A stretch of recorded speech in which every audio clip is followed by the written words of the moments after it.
So Angelique, Yeah. what are you doing today? I'm flying with Pal. Him over there. That's Pal. Hi Pal. So what's the plan today? Fly with Angelique in tandem with the Swift Max equipped with double brake system. So we have 4 brakes, individual brakes and an accelerator. Okay. And I will teach her tips and tricks of thermal and cross-country flying. Okay, sounds great. I hope to fly with you. There goes Pal. It was a 4.5 hour experience, a 4.5 hour flight in very booming conditions. It was a great flight and I learned a lot.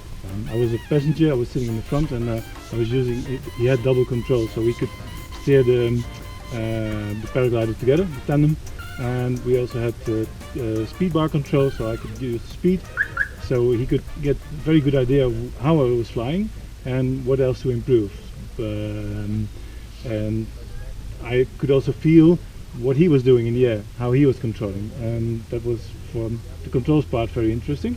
And the thing for me personally, what I learned most was about how to find the next thermal, how to plan it, how to do it. That was very interesting. I get the brake lines in my hand, look. So like this, I have 3 fingers free, so I can enter here or get it like that. Yeah. And then I push the speed bar.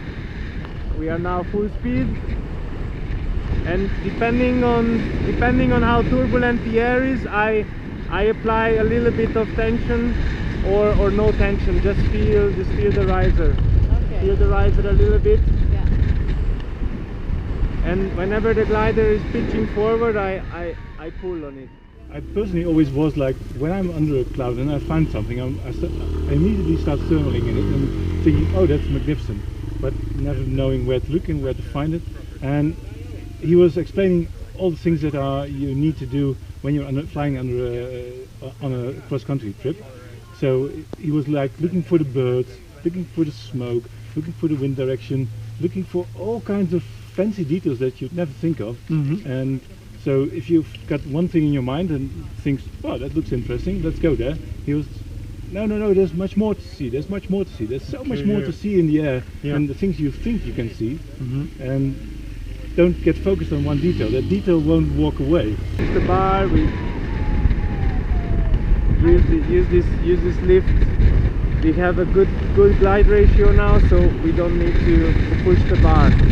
Normally you would go from one cloud to the next cloud that looked like, oh, it's working, but he was more like, if you can plan a route that's still under the cloud, it's probably more lifty than the route than the straight line, because then you're going through a place of sink. So we really recommend to stay under the clouds to go from one thermal to the next one.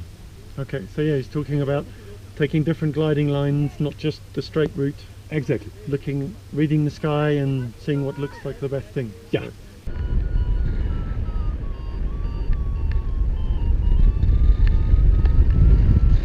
The conditions are very strong and you're under a weak thermal that's barely going up. There must be one that's stronger. So you could look in the same cloud if you can find an indicator that, for example, vultures that show you where the real lift is, or you can move ahead to the next cloud where you know, well, I'm going to lose some height, but I can also push on and find the next thermal and then go up again there, because that one's probably much stronger and will save me a lot of time. Yeah, that's a really good one. Yeah, quite often I see pilots that are, they find the first bit of lift, they get under a cloud, and the first bit of lift they find, and then they glide into it a little bit, and they think, oh, this feels good enough, and they start turning. Yeah. And climb up at maybe 1 meter a second or something like that. And when 50 meter next to it, there's a thermal going 50 meters up. Yeah. 5 meters up. 50 meters up. Well, 5 meters up. Yeah, going up much better. So that makes a huge difference. Not only are you going faster, but sometimes if the pilots who stay in the weak climb actually fall out of the bottom of the thermal. If they don't get into the core, you often get dropped. You get left behind. Yeah. Great. Actually, Ronnie is coming up much faster than we do, so now I'm going to go there and hope to catch a better core.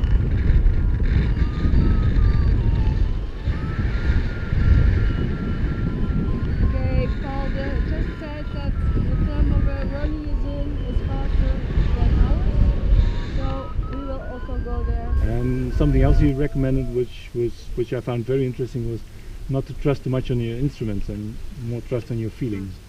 So use the force, Luke. 6, glide ratio 6, not so good. Now it's great. This is how we work in a group. Well, the most magic thing about it is being there on the spot with a world champion, explaining you all those details, showing you like it's like you're watching a giant map of all those possibilities, and you know all those little things. It's all there. You've read it in books, you've read it in videos like Speed to Fly, and you've got to, well, think about, look at the vultures. Yeah, you know all that, but you're not doing it. You're not connecting the dots. You're not doing it all together at the same time. And that's what he really learned me. That's what's the biggest interesting thing. Like, we were working as a team together to find the vultures, to find the wind breeze, to find look at the clouds, look where they start rising, and everything together. And that's something you cannot get out of the book.